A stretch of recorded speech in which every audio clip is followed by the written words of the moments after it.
Assalamualaikum, ini adalah Sony Xperia One, salah satu HP mantan flagship dari Sony.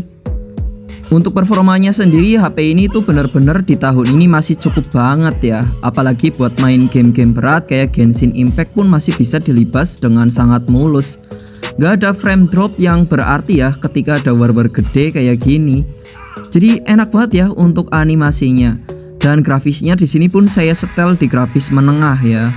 Dan FPS-nya itu berjalan dengan mulus karena chipset yang digunakan pun adalah Snapdragon 855. Kalau di compare dengan Poco F3 saya pun gak berbeda jauh ya untuk skor Antutunya. Selisih skor Antutunya cuma di 100 ribuan ya. Tapi apakah HP ini cuma layak di bagian performanya aja? Selain itu apakah masih bisa dipakai untuk 1 tahun atau 2 tahun ke depannya? Mari kita bahas kelebihan dan kekurangan Sony Xperia One di tahun 2024.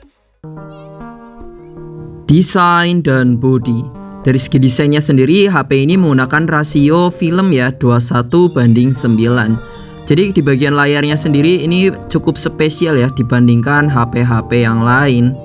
Gak cuma spesial, tapi kualitas layar di HP ini tuh benar-benar cakep ya, karena mengusung resolusi 4K ya. Jadi menampilkan konten-konten yang benar-benar kualitasnya HD. Dan tone warnanya pun tajam banget untuk kualitas layar di HP ini. Untuk feel genggamnya juga spesial banget ya, karena pas banget digenggam. Kemudian untuk feelnya juga sangat premium karena untuk material bodinya ini terbuat dari kaca. Dari segi desain dan material bodinya, HP ini sih udah cakep banget ya. Tapi ada satu kekurangan, yaitu di HP ini nggak ada headphone jack ya. Tapi overall sih menurut saya ini masih menjadi nilai plus ya di bagian desain dan bodinya. Apalagi untuk feel-nya, pemakaian sehari-hari HP ini tuh bener-bener premium banget untuk keseharian. Dengan layar kecil kayak gini, apakah buat nonton film enak? Ya, jawabannya enak aja sih, asik dan juga seru. Apalagi untuk speakernya itu menghadap ke depan ya. Jadi untuk kualitas audio di HP ini tuh cukup bagus. Dan berikut ini adalah pengalaman ketika saya menonton anime di HP ini.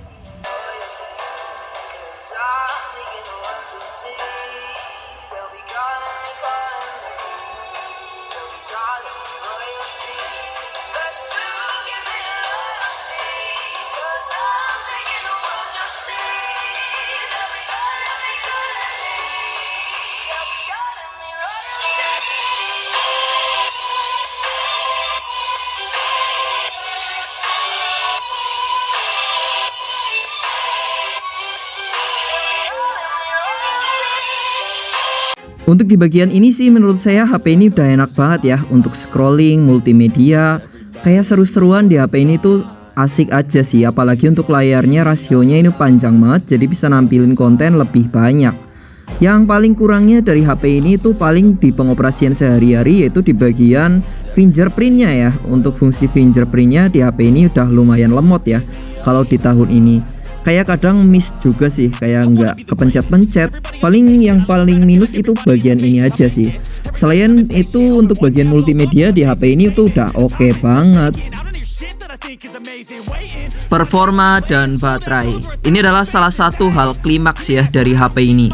HP ini punya chipset yang cukup gahar, yaitu Snapdragon 855 dan juga RAM 6GB. Tapi penyimpanannya cuma di 64GB cuy. Aduh. Dan untuk sistem Androidnya bisa sampai dengan Android 10. Tapi kalau diupdate lagi resiko ya. Dan untuk kapasitas baterainya sendiri di sini cuma di 3000-an mAh aja sih. Aduh, ini sih kritis banget ya untuk kondisi baterainya. Untuk pengalaman gaming di HP ini, menurut saya sih HP ini udah cakep banget ya untuk tahun 2024 ini. Saya memakai HP ini udah lumayan sering ya untuk push rank maupun bermain game santai. Dan untuk bermain game Mobile Legends sendiri, HP ini bisa berkurang baterai 15% setelah bermain sekitar 30 menitan ya. Kira-kira 3 jam lah untuk bermain push rank tanpa henti alias non-stop. Tapi ya kasihan sebenarnya sih. Tapi itu saya dulu pernah pakai HP ini sebagai HP daily, jadi full gaming pernah ya HP ini. Terus untuk drop FPS-nya juga jarang ya, kecuali udah baterai di sekitaran 30%. Itu HP ini udah mulai throttling yang berlebihan. Oh iya, untuk grafisnya sendiri saya bermain di grafis ultra super ya. Kadang kalau udah lama sih diturunin ke grafis sedang aja sih. Kemudian untuk bermain game berat kayak Genshin Impact di HP ini sebenarnya udah lancar banget ya. Dengan grafis menengah, menurut saya udah cukup enak aja sih, daripada dipaksain di grafis tinggi tapi malah ada frame drop. Kalau di grafis menengah sih menurut saya playable banget di HP ini ya. Dan juga untuk tampilan layarnya juga udah cakep banget sih, udah bening dan juga tajam ya untuk gambarnya. Untuk pengurangan baterainya sendiri di HP ini sih berkurang cukup deres ya, karena untuk 30 menit bermain berkurang baterai di sekitaran 20%.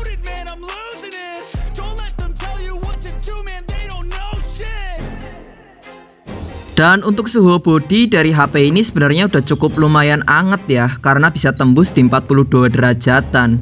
Lumayan panas sih untuk bermain game ya, tapi asal jangan di-push banget sih. HP ini masih aman banget ya untuk bermain game harian. Nah, di bagian performa dan baterai menurut saya HP ini lumayan jomplang ya, karena untuk performanya sudah bagus banget, gahar. Tapi untuk baterainya sendiri HP ini tuh kurang ya, cuman di 3000-an mAh aja. Selain itu untuk sistem Androidnya HP ini sebenarnya bisa sampai Android 11. Cuman kalau diupdate lagi ada resiko fingerprint off ya. Tapi selain itu untuk keseharian menurut saya HP ini masih aman, tapi dengan catatan pengecasan sampai sehari 2 kali.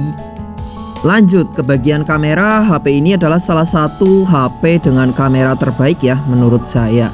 Untuk hasil foto-foto kameranya sih cakep banget, asalkan tahu triknya. Jadi untuk fotografi sendiri HP ini butuh trik dikit ya. Jadi kita untuk autofokusnya harus di tap in nih gini ya. Nanti kalau sudah di tap in kita turunin sedikit untuk brightnessnya biar tidak terlalu terang hasilnya. Dan di sini untuk hasil fotonya sih cakep banget ya. Dan sesuai dengan keinginan saya. Dan di sini untuk hasil fotonya benar-benar detail dan cukup terang ya.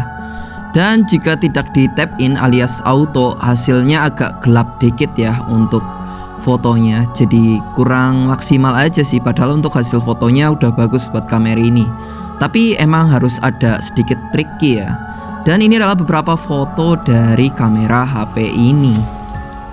Dan ini foto yang mode auto tadi ya, yang asal jepret agak gelapan, tapi ketika di mode manual di tap in bisa langsung ngangkat ya cahayanya. Kayak ini contoh lagi ya. Dan ketika di tap in hasilnya udah lumayan bagus. Ya kayak gini kurang lebihnya ya, perbedaannya itu lumayan signifikan sih. Dan setelah itu saya foto-foto selalu di mode tap in ya. Ini nggak ribet enggak sih sebenarnya, cukup ngatur angle dikit sama tap in turunin brightness ya. Hasil foto-fotonya menurut saya ini jauh lebih bagus dan lebih gonjreng untuk pewarnaannya. Jadi saya lebih suka ya untuk mode manualnya, walaupun bukan manual banget sih. Tapi menurut saya untuk hasil foto-foto seperti ini layak banget ya untuk dipost di sosial media. Dan punya kualitas dan khas tersendiri sih.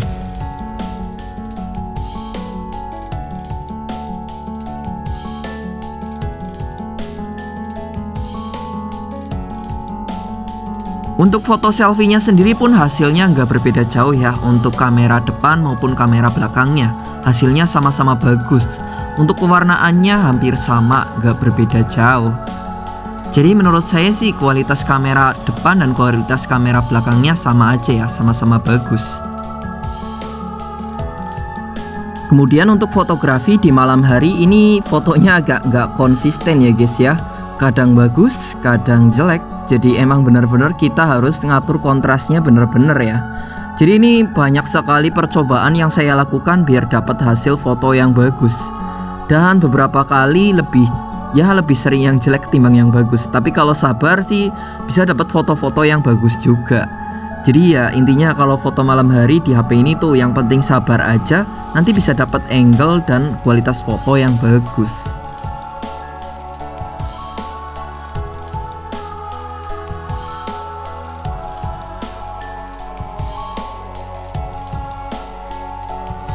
Untuk kamera selfie-nya sendiri pun cukup banyak noise ya. Tapi untuk hasil fotonya menurutku seperti ini udah cukup bagus sih untuk foto-foto di malam hari.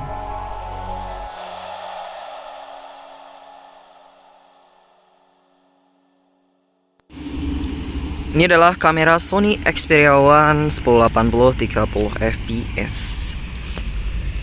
Untuk kualitas tone warnanya seperti ini ya guys ya. Jadi terlihat alami sih, gak terlalu yang dibuat-buat.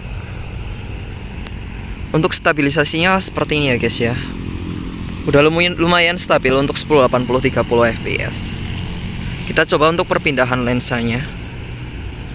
Ini adalah zoom kali 2 ya untuk lensanya, telefoto. Untuk ultrawide-nya belum bisa ya guys ya untuk perpindahannya. Kita coba untuk autofokusnya.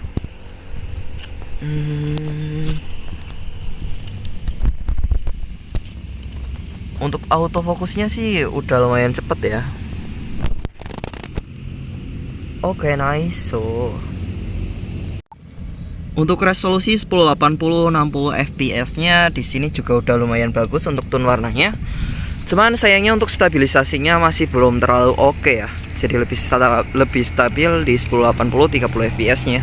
Ini adalah kamera Sony Xperia One 1080 30 fps, kamera depan ya. Sebenarnya untuk HP Sony ini sih kameranya udah bagus banget, untuk tone warnanya juga keren. Sesuai lah ya, gak terlalu berbeda jauh dengan aslinya.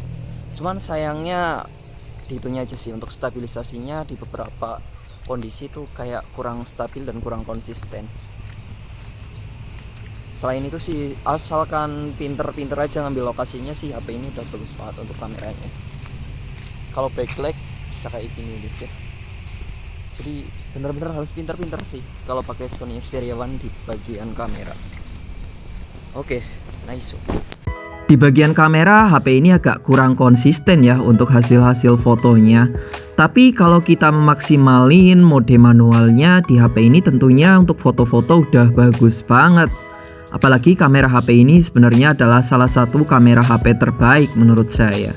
Jadi worth it gak sih bang beli Sony Xperia One di tahun 2024 untuk pemakaian jangka panjang? Menurut saya sih worth it aja, asalkan untuk penggunaan HP ini lebih di penggunaan yang agak santai ya. Kalaupun mau maksa main game, sebaiknya HP ini jadi HP kedua sih. Soalnya untuk permasalahan baterai di HP ini agak kurang bisa dimaafin. Untuk screen on time-nya sendiri untuk bermain game paling mentok di 3 jam. Kalau untuk penggunaan seharian sih masih bisa untuk 4 jam atau 5 jam. Dan itu ngepres banget sebenarnya untuk harian. HP ini sebenarnya lebih cocok buat kamu yang suka sosial media dan juga menonton film, karena untuk aspek rasio di layar HP ini juga pas banget. Apalagi buat multitaskingnya masih satset ya untuk di tahun ini. Untuk gaming masih oke lah, tapi jangan berlebihan. Mungkin sekian dulu ya untuk video kali ini. Jika ada pertanyaan langsung aja ditulis di kolom komentar. Jangan lupa like, komen, dan subscribe sebagai dukungan ke channel ini. Terima kasih. Assalamualaikum. Bye-bye.